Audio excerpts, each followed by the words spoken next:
Hey everyone, welcome to the Unlock Wellness Podcast. This is Dr. Casey Johnson, and I am excited to be back on here and recording a new episode. Thank you guys so much for being patient the last few months because I know I haven't put out an episode in the last few months. And if you've been listening for a while or since the beginning, you know that I've put out a lot of content, a lot of episodes, and have been very consistent with it. So taking the last few months off has been very difficult. So thank you for being patient. I've missed this. I've missed connecting with everybody on social media. So I'm excited to be back. If you're on here and you're new, welcome to the show. I hope you love it. There's a lot of past episodes that I hope you can find some that really resonate with you. You can find all of those episodes pretty much anywhere podcasts are available. I also have all of the past episodes on my website, and that's www.drcaseyjohnson.com, and that's Casey with a K. And you can also follow me on social media to keep up with new episodes. Pretty much everywhere is just at Dr. Casey Johnson. Instagram is where I live the most. So if you want to message me, that's the best way to do that. But I'm excited. You guys are going to love today's episode with Aren Bahia. He's incredible. I'm excited for you guys to hear his story and everything that he is working on. But again, thank you for the patience. I'm excited to be back. If you haven't yet, please jump on iTunes, hit that 5-star review, write something that you love about the show or maybe about this episode. It really means the world when you take time to do that. It allows more people to find the show. If you do that too, if you want, you can share a screenshot of the review you wrote, tag me in on Instagram, and I'll be sure to share that and message you just my thanks and gratitude. So just thank you if you take time to do that, or if you already have taken time to do that. But I hope everybody is staying healthy and safe during this uncertain time. My heart goes out to anybody that has personally been affected by COVID or any friends or family members. I love you guys, and please just stay safe and healthy. But I hope you guys love today's episode with Aren. He's amazing. Keep us posted what you guys think.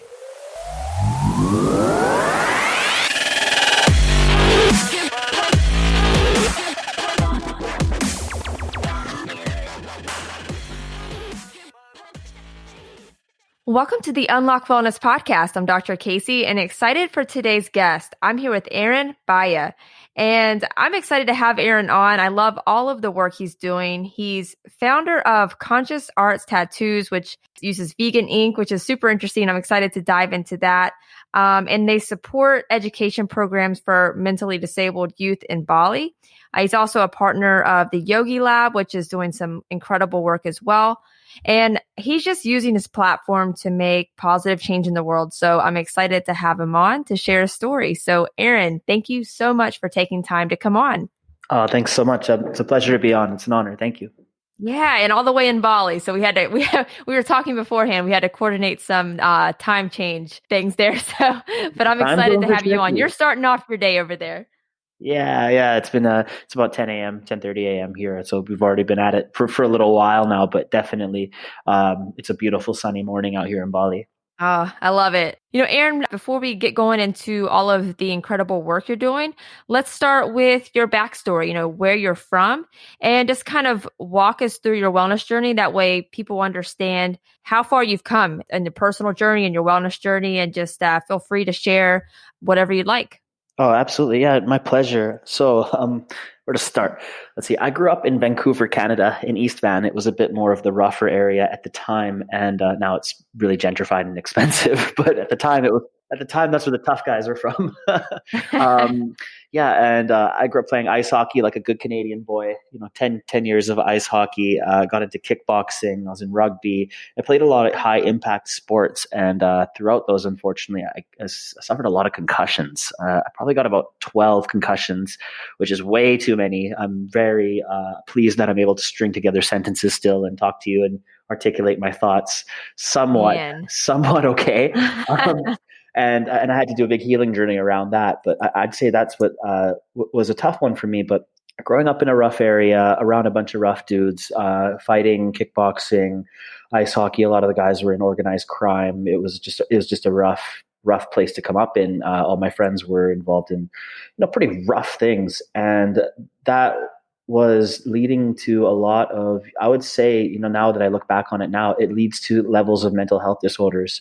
You're not actually having an accurate perception of reality, and your world is like a rap music video. And I saw that, and that's the life I was living. I wanted to be the king of the jungle that I grew up in, and it led to some pretty unhealthy thought patterns, unhealthy actions.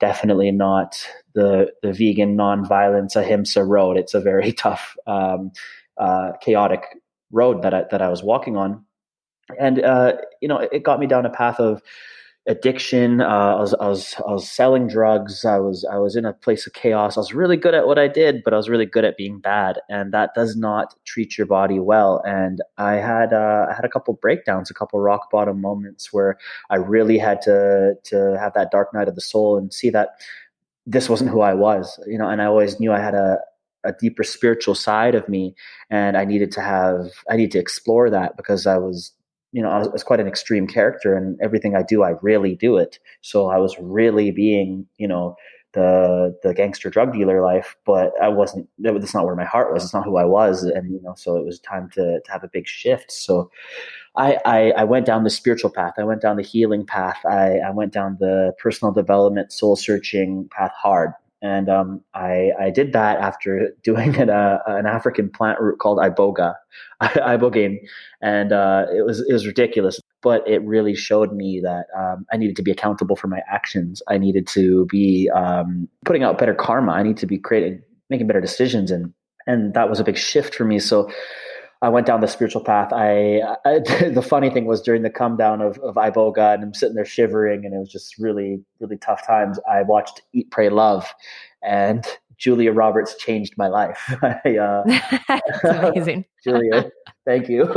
Thank you, Julia Roberts, if you're listening. Yeah, thank you, Julia Roberts. That'd be cool if you're listening. I went to Bali. I saw her go to that Bali scene, and I saw that this was something that I needed in my life. So I desperately saw that I needed a sense of something bigger than me, a community, some sort of spiritual energy practices. I just needed this around me because the environment I grew up in was not conducive towards me being a mentally healthy man and living a righteous life. It didn't align with the Buddhist precepts. It just wasn't there. It was actually things that I needed to shake off. So I think a lot of people can relate to growing up in an area that make it difficult to be the type of person that maybe your heart wants to be, and your mind gets put into situations because they believe this is the social or economic pressure to be a certain way, and mine just happened to be in that rough area where everybody was a certain way.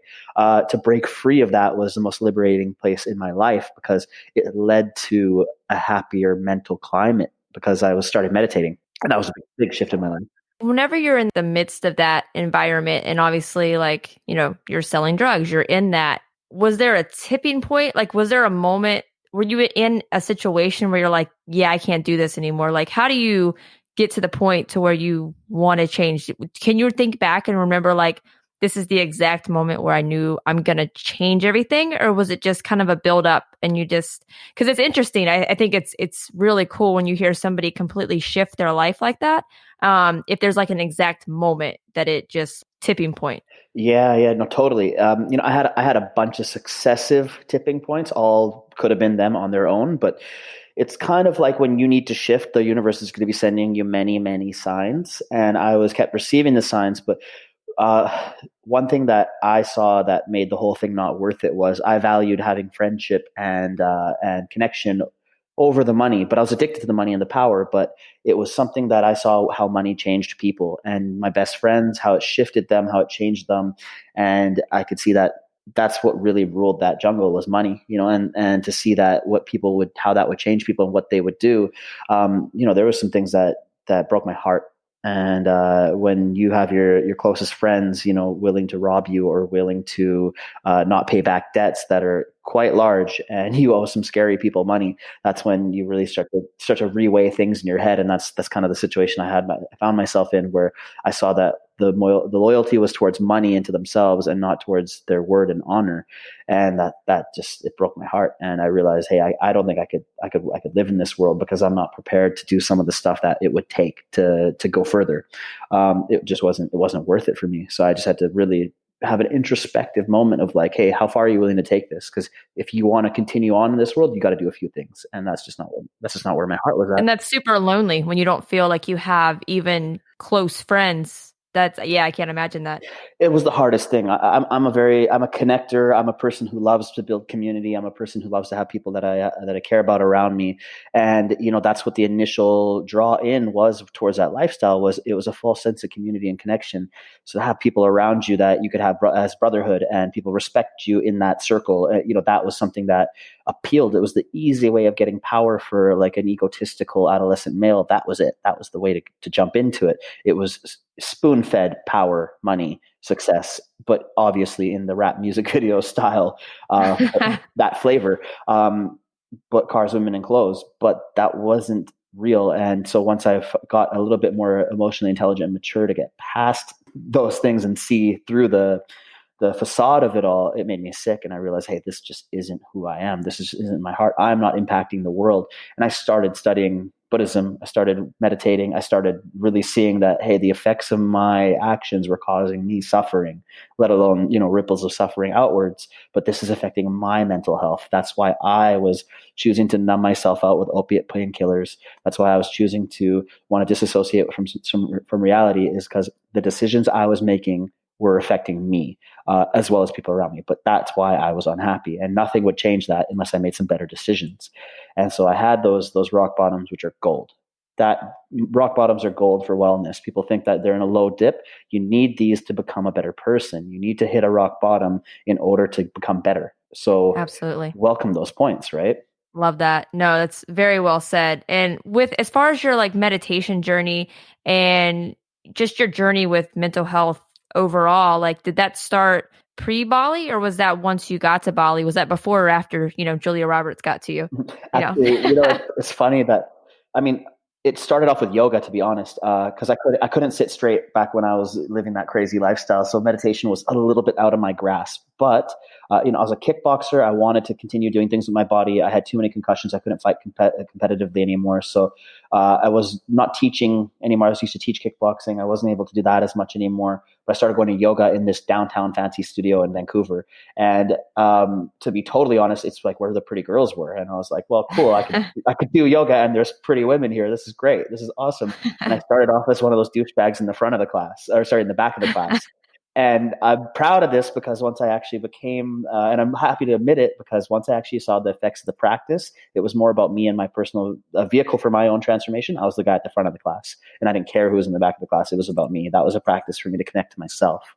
And I think it's a very common thing for people to want to find external validation or external passions if you're in the back of the class, because you're looking outwards. But when you can see that actually the true happiness and the true power comes from searching within, you're in the front of the class then. And that was a mindset shift for me. And it's a funny one because, yeah, thank you, Lululemon, for being the fixation of a perverted 24-year-old, right? To be totally honest. Yeah. Man, that's amazing though. So it started with yoga, Yeah. and then just kind of just progressed towards meditation. Yeah. Actually, yeah. So it started with yoga, and I realized that the clarity that I had at the end of yoga class was something that I was missing in my life. And those few 5 minutes or so of shavasana that I was in the back were a shift in my mental patterns, that I was actually able to find some sort of peace, contentment, happiness, bliss, something that I wasn't finding in the chaotic world of, downtown Vancouver, 3 cell phones, just everything was brand name. And, there's a lot of chaos around me. That wasn't what I wanted. What I wanted was what I was finding at the end of the yoga class. And as I started reading a bit more books, and the reading was crucial for me to start reading books that changed my life, that actually helped me understand. Even I geeked out on brain chemistry. I started geeking out on, I could heal my brain from concussions. I could actually change my mental health because I was depressed. I was doing drugs because I wasn't actually happy. And I had all the things that I thought would make me happy, but none of that actually mattered. The Mercedes didn't matter. The pretty girlfriend didn't matter. The nice apartment downtown didn't matter. The Gucci jacket, nothing mattered if I actually couldn't make myself happy. And then I started realizing everything was pointing towards meditation. Every book I read, every successful person that I studied, everything was, you need to meditate. You need to have a practice with controlling harnessing your attention, controlling your awareness or being more aware and being able to sit with yourself. And I was like, okay, all right. So I started with 5 minutes. I just 5 minutes. That's it. Love it. Yeah, yeah. Yeah, I think people get intimidated with meditation in general, like the excuse of like, oh, I just can't sit still. But really, like, start with a few minutes and just see how it progresses. There's so many different forms of meditation out there. So there's a lot. There's walking meditation. There's Tai Chi. There's seated meditation. There's many ways that you're able to connect to yourself. And I think it's super important that people just start with something that works for them, and then you'll be able to progress into deeper, more intense practices. You'll be able to go to a meditation retreat, or jump into the deep end, go do a Vipassana meditation retreat, and that'll teach you the master practice. I'd say Vipassana was probably the deepest practice I've done. And that practice, they'll just teach you a 10-day course, and it's jumping into the deep end, but you'll learn something deep. I started in the shallow end with 5 minutes on an app. I think it was Headspace. And Headspace is great. Headspace is great. It's yeah. great. It started. Have you ever done a silent retreat? Sorry, off on a tangent for a second. Yeah, that's what a Vipassana meditation retreat. Oh, okay, got it. It's an 11-day. It's 10 days or 9 days in silence. I've done 6 of those. I did a Tibetan Buddhist meditation retreat, which was silent. A Zen Buddhist meditation retreat, that was silent. And I also been to a bunch of these ones in Bali. There's a great place called Bali Silent Retreat, which is like a luxury kind of 5-star. They have great vegan food, meditation and yoga retreat. I brought my mom there. She absolutely hated it. I loved it. My mom's a very talkative person, more so than I am. And so my mom was like, that was her first time experiencing anything like that. She did it for me because she saw a huge transformation in my life. She saw me shift, so she was just willing to try whatever I tried. She's super happy and proud that I went from, one extreme to another. And my mom was a champ she did a yoga teacher training. I'm super proud of her. She did a yoga teacher training. She did a meditation retreat. She tried, and she loved it. But what I found difficult for her was when she went back to Canada and back in her same environmental lifestyle, it was hard for her to keep up practice. Yeah, and I think that's a difficult thing for people is the environment that's around you affects you so deeply, Absolutely. And that's incredible that your mom did make those changes. That's so cool. And so to kind of take it from there, so you started kind of pushing it further and further with meditation. So how did it lead from there, and how long did it take for all the other aspects of wellness to kick in? Because first it's like you have to kind of adjust the mindset, right? And however you decide to do that. But then what I've noticed with a lot of people, it leads to so many other things that are positive, right? As far as nutrition, just overall wellness changes, that it's all so much in alignment. It's like once you start one thing, it leads to another. It's just a rabbit hole of all of these incredible things. It's yeah, exactly that. It's, it starts in the mind. So to actually make a fundamental shift in your mind, you need to make a choice that, hey, this is the path I'm going to go down, and I'm just going to go down it and see what happens. You don't really know what the destination is. You might have an idea, but it's not going to look that way. Just keep walking towards the path of self-actualization, being healthy and happy and feel good, and just do things that support that. And that's what I went down. So I had started my life over on February 20th, 2016. That was the flight out from Vancouver to Bali. And I did, it's been 4 or 5 years now of just consistent self-work in every single area I possibly could. I just made that my focus. And then building businesses was something that I just did as that's just kind of something that I kind of do on the side, but it's a full-time project. But my actual passion, my intention was my own growth. And so it started off with yoga, then it went into meditation, and then I started doing all these cleanses, and I started doing all these healing plant medicine things like kambo and trying ayahuasca, but anything that would push me, I'd say, into a more holistic mindset, and experimenting with them, because not all of them worked for me, to be totally honest.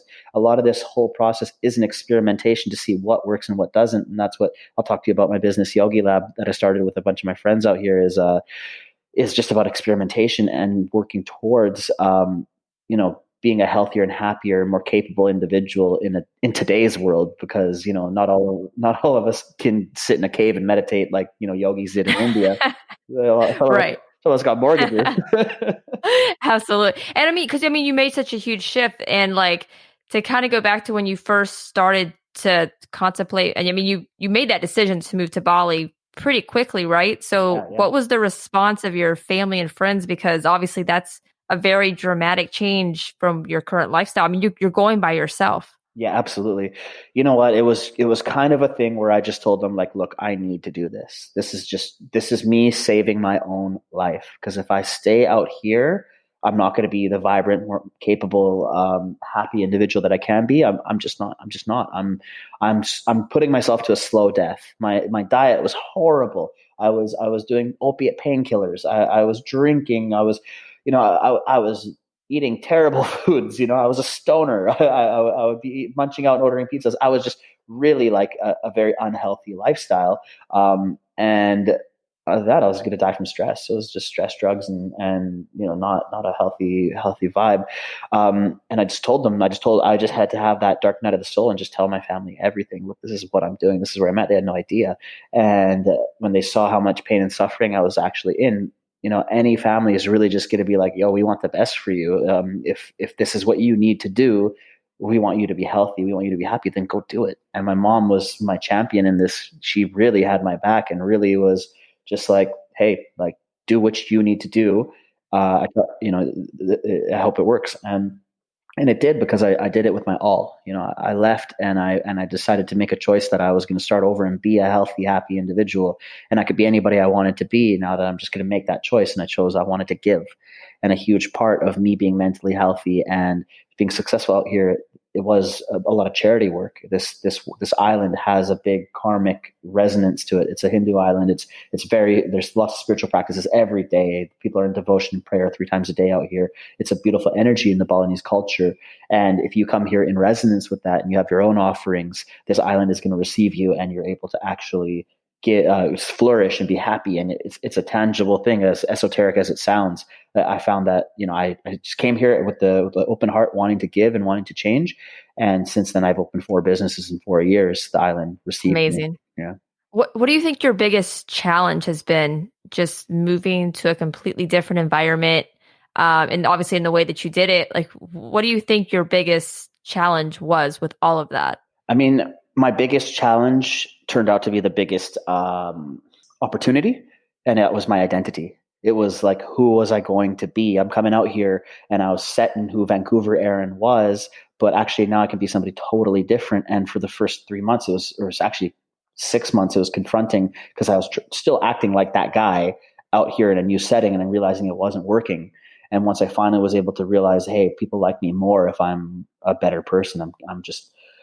I don't interrupt. I'm sweet. I try to actively listen. I'll give. I'll be compassionate. I'll choose things that I admire in other people, and I'll choose to do those things instead of continuing the same patterns. And I'd say the challenge is breaking patterns. The challenge is stopping who you think you are and actually just choosing who you want to be. And it's a huge challenge, but it's a huge opportunity because you can be somebody Absolutely. new. You can be somebody better. You can be somebody beautiful and kind and loving. As opposed to being somebody selfish, narcissistic, and toxic. You can make the choice. Absolutely. And that challenge exists no matter where you live, right? Exactly. You could start tomorrow. You can start today. You can start right now, just to be like, hey, I'm going to be a better person right now. I'm going to pour love on everybody I'm around, and I'm going to make choices that are for the highest good and not just for me. And it's a switch, and that switch has many, many, many ripples out of it, especially in your own mental health and then your own physical health. It's just a better choice. I love that. I mean, you're talking about the businesses that you own, and they're all amazing. I mean, how did you get started? Like, what was the first business that you started while in Bali, and how was that process? It was funny because the first one, I had my plan. See, like my plan was totally different than where I'm at now, and that's what I'm saying to people is like you can just make a choice to go somewhere, but it might not turn out how you want to. But if you have the same intention into making shit happen, things will fall into place as they should. Opportunities will come and go depending on how much you really want it or where you're at with it. So I came out here and I opened up an Airbnb bed and breakfast. My plan was to open up an Airbnb bed and breakfast, then open up 2, then open up 4, then have a hotel. I wanted to have like multiple hotels. I wanted to be a real estate developer because I was developing real estate in Canada as well. I wanted to do that out here. And I started off with an Airbnb. I became an Airbnb super host. It was fun, but I just didn't care. I just realized that wasn't where I was at mentally, spiritually, or emotionally. It just wasn't filling my cup. I wasn't doing anything that was altruistic with that. I was trying to do charity work on the side and do other little things, but this business just wasn't it for me. I didn't care about beds or breakfasts. Just didn't matter, and some customers were great and some customers you're just like, no, go Right. go away. It wasn't it That's wasn't funny. it wasn't cool. It was fun for a little while, but it didn't fill my cup. And I went to India after that, and I did a few meditation retreats. When I first started going deeper into meditation, I stayed at a yoga ashram out there, and that time of solo travel and contemplation was huge for me because when I came back from India, I had a great idea. It was just like, hey, I'm going to open up a tattoo shop because I had a lot of friends that were tattoo artists in Ubud, in Bali. For the first year that I lived there, they were tattooing me. They became my good friends. We had a tattoo little mini shop inside of the Airbnb. We were the only Airbnb tattoo shop, so a lot of tourists would come to Bali, want to stay at a place, but they do tattoos also. Awesome. So we started making That's cool. more money from the tattoos than we were for the Airbnb, and it was so much more fun, so much easier. You didn't have to worry about as many like reviews and if the Wi-Fi wasn't working and blah blah blah. It was just like people left happy, and it was a great business. So we enjoyed that, and I came back from India, and I was in a meditation retreat in India, that came up like during one of my sits was, hey, if I was able to help fund a school or help children or have a worthy cause on this island, plus do tattoos and plus have a unique product. I found out that there's vegan ink out there. That I live in Ubud. It's a very at the time I lived in Ubud, it was a very spiritual place. There's a large vegan community. They want to have holistic tattooing. They want to have some ink that isn't like all the other ink. Vegan tattoo ink, now in the last 3 years has become the standard because it's a better product. It's non-violent. It lasts longer. It's just the new standard, thankfully. But at the time, we were the only shop in Bali that had vegan ink.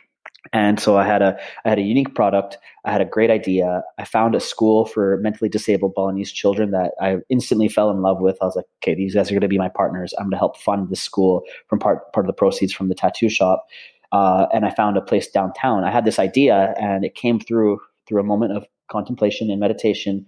There was nothing else around, no other distractions. It was just like, hey, here's a download. Do this. And so I just did it. And within 3 months, it was the most successful and busy tattoo shop in Ubud. Within 3 months after that, I paid off my full 3 years investment for the 3 years lease up front, plus all the renovations, all the costs of the business setup, all those supplies, everything. I was in cash flow positive in 6 months. And it was just like, whoa, that first business hit. It was a small little tattoo shop that was actually a huge success, and it became famous on the island. So I was like, wow, this is what I'm supposed to be doing. I'm supposed to find impact businesses that help other people, that are nonviolent, that are actually doing something I love. I love tattoos. It's like, great. I'm ticking the boxes. I love that you did that. Like, because I've had, this is this is probably episode like, it's like 215 or something like that. I haven't even talked about like vegan tattoos or like ethical, holistic tattoos yet. Cause people don't even realize that that's a thing, or like that their tattoos do have animal products in them. Or, can you go into detail with that quick for a minute? I know you kind of hit on it for a second, but because people really don't know that that's like a thing. No, no, of course. So like non-vegan tattoo inks, they usually contain anything from bone char, glycerin, animal fat, like glycerin from animal fat, gelatin from hooves, parts of insects like beetle, shellac. And it's not totally explicitly stated in them, but that's what they used to use to bind as binding agents to bind the ink together so it would stay inside of your skin. So you're not getting, that aside, on top of a lot of heavy metals, you're not getting a very holistic tattoo product that's going to be on your body, in your skin forever. So, that's not a great choice. I have tattoos done with not good quality ink, and every time I get bit by a mosquito, that part of the tattoo will raise. I'll have allergic reaction. And It's now, interesting. like I said, I'm doing this cleanse before we started recording. I'm doing this cleanse right now. I'm getting heavy metals out of my body. I'm having a liver flush. Like, I'm taking care of it because I made some not so holistic choices in my early 20s, like getting lots of tattoos, possibly from not the best quality tattoo ink, and a lot of drug use, a lot of partying, and now it's like time to be holistic. So making holistic choices in everything you do, even your tattoos, is the way to go, and you'll be a healthier, happier individual. Yeah, no, that's super interesting. And yeah, no, and if you're in Bali, go check it out. If Yeah, if I can make it there, Aaron. yeah, yeah. I hope so. I don't have any tattoos, but I will get a tattoo at your tattoo shop if I can make it Oh, to Bali. So I'm gonna reserve my spot. So no, but before we started recording, Aaron was talking about his cleanse. He was like, might be in a bad mood. I'm on like day two of just like no sugar, no caffeine, no sweeteners, nothing. No, very little carbs, just all green veggies. It's just a big detox cleanse, all cooked green veggies. The list goes on. It's a massive list of just, things and supplements and this and that. And then IV vitamin drips. There's an incredible place called BSI here on the island that is like a natural holistic doctor. He's from Colorado, incredibly compassionate human being. And he just did some really serious tests. And he's like, hey buddy, we got to give you a full cleanse. Like we got to clean you out. And and when I saw that, I was like, oh no, because I really love coffee. I feel like coffee makes me a more capable individual. Oh no. That's coffee's a tough one. That's amazing. But you're not in a bad mood. So No. I give you product. Once we get to talking, once we get to get going, and it's a similar thing to like if you want to go for a run. Like this morning, I went for a run, and you start the first like minute, you're like, I don't even know if I want to do this. Like, should I just go home? Like, oh, why am I doing this? But once you get into it, and you start just going, the energy comes. You can find energy in your body. You can bring it up. You just got to start. And once I get to talk to you about things I'm passionate about, telling you my story, it's like great. I feel like I've had 7 coffees now. I can. Perfect. Well, Aaron, let's dive into something that hopefully keeps the energy up too. But with Yogi Lab, so how has that process been? You said you started it with a few friends. You guys are making a huge impact with that. I've been loving the conversations you guys have been having on Instagram Live, and I know you do some podcast stuff with them as well. So kind of chat about everything that you guys are doing over there. Yeah, awesome. Yogi Lab is a fun business. This is a great passion project, and also just something that we hope we can make a huge impact with. My business partner, Dave, he came to me about September 2018, I believe. I had just finished building Karma House. That's the second business I built in Bali. It was another tattoo shop with a restaurant, a superfoods cafe, and a yoga studio upstairs. We do a lot of charity work from that spot. I just finished building it though, and building that was incredibly stressful. Like if you ever want to learn about detachment to budgets or deadlines, build something in Indonesia and they'll teach you a thing or two. It's just a crazy, ridiculous process of stress. And I was going through a breakup, and it was just tough times. And he came to me, he's like, hey, you want to start another business? And I was like, no, no, I want a vacation, bro. I need to go away into the mountains for a while. I'm not in a good place. And he's like, but it'll make you a superhuman. And I was like, what are you talking about? Tell me more. And he's like, well, all the practices that you like to do, I like to do. Dave's a meditation teacher. We met in a hot tub on my birthday, and we just happened to look at each other, and he was meditating by this fire at the spa, and I was like, damn, that guy can meditate. He just looked like a statue, And he comes up to me, and we started talking, and I was teaching yoga in the prisons here at Bali at the time as a charity work outreach project. And I told him about that. I had just done my first Vipassana meditation retreat, and he's a Vipassana teacher. So he's like, yeah, cool. I teach meditation. And I was like, wow, I'd love to learn more about it. Like, let's become buddies. And he wanted to come teach in the prisons along with me. And we just hit it off from that. But I didn't know that he was one of the most capable human beings I've ever met. And he built a meditation retreat center. I'm here, Oceanside, the Astana, this incredible space. And I saw that, wow, this guy, he used his spiritual practices to build a world around him that really fits to his level of development and practice. And he saw that in me, that I've been working my ass off to transform and change. And I've been building businesses around me and community around me. And, I was really committed to doing practices that made my life better and committed to my own self-work. And he's like, well, I had this idea, Yogi Lab. I want you to be a partner in it with me. Let's build it. And we'll put out courses and classes that help people change their lives. And we can have events, and we could just help people with what helped us, and we'll become better people while doing it.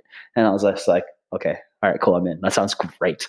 That sounds like exactly what I want. I just want to be working on things that make me a better human being and also help other people. And if I can make a living out of that, like, I tick all the boxes. That's a win. And so that's how we started. We have a few courses out right now. It's still quite a new company, but we have a breathwork course out by Marcel Hoff. That's Wim Hof's brother. It's a dopamine activation breathing course. It really gets you high. Like, it actually works. And so I do it every day before I meditate now. I get pumped up on dopamine, and it really made a difference in my life because after all those concussions, I know I'm prone to depression. I have post concussion syndrome, and it's just like there's days though I'll wake up and I won't be that happy. I can just tell my brain chemistry is low.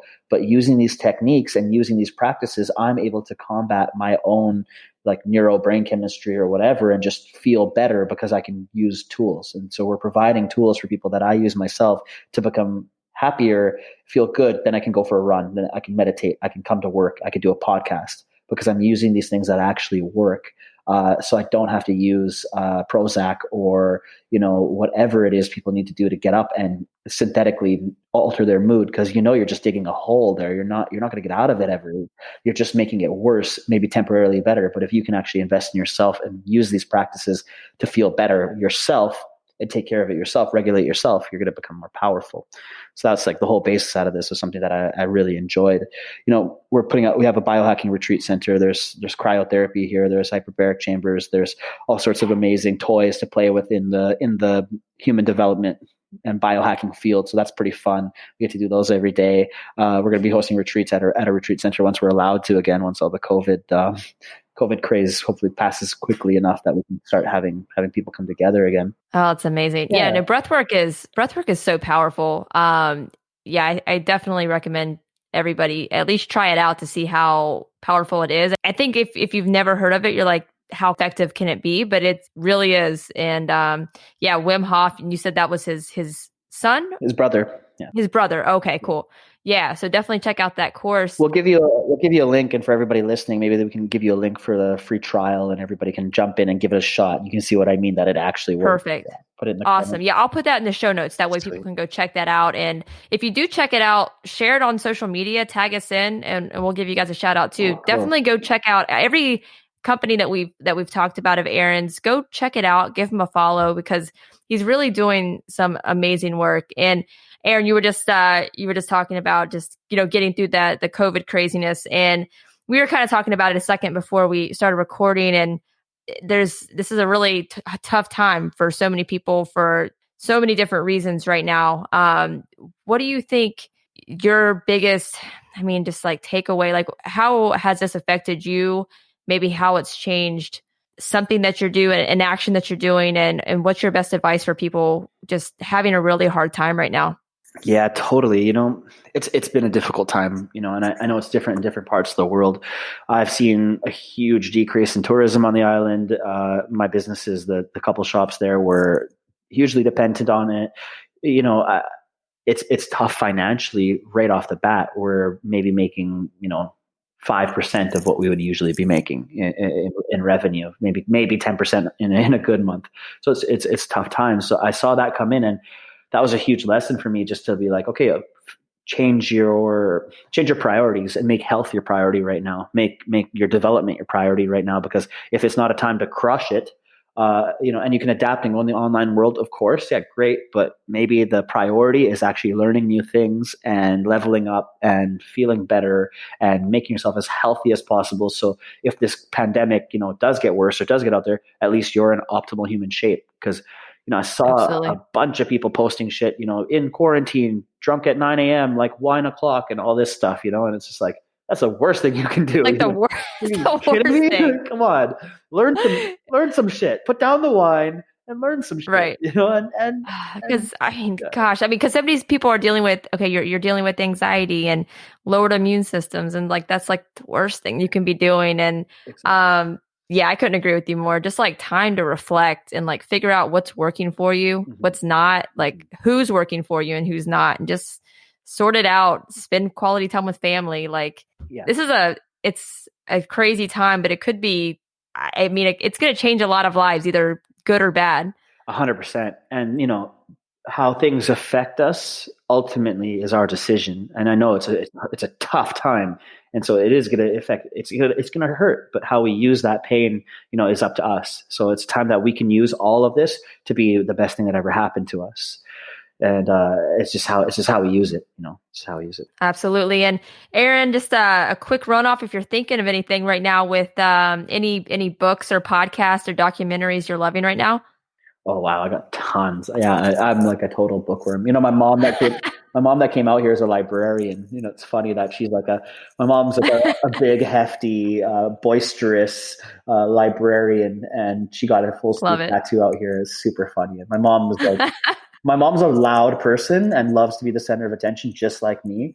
And it's just funny that she got a job in a place where everyone else has to be quiet. It just That's amazing. makes a ton of sense. The first book that I read that helped me want to heal my brain from the concussions and drop into mindfulness and meditation was Buddha's Brain by Rick Hansen and Richard Mendius. And that brain was great. I'm sorry, that book was great because I just was able to learn a lot more about what mindset I wanted to get into and how healthy and holistic a meditative mindset is for our body. So that was cool. I really enjoyed that one.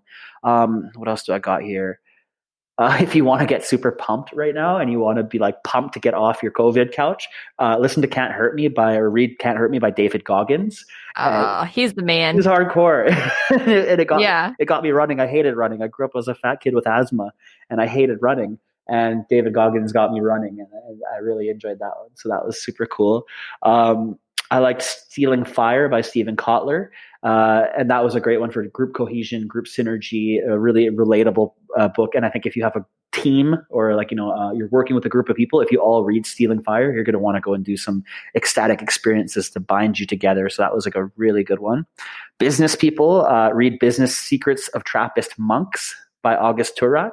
And that one was epic because you wouldn't think that Trappist monks were like crushing it in business, but they do so well because of their attention to detail and their honor and their respect and what they put into their business. And that was like cool. Like it blew me away. I didn't think I was going to like this book as much as I did.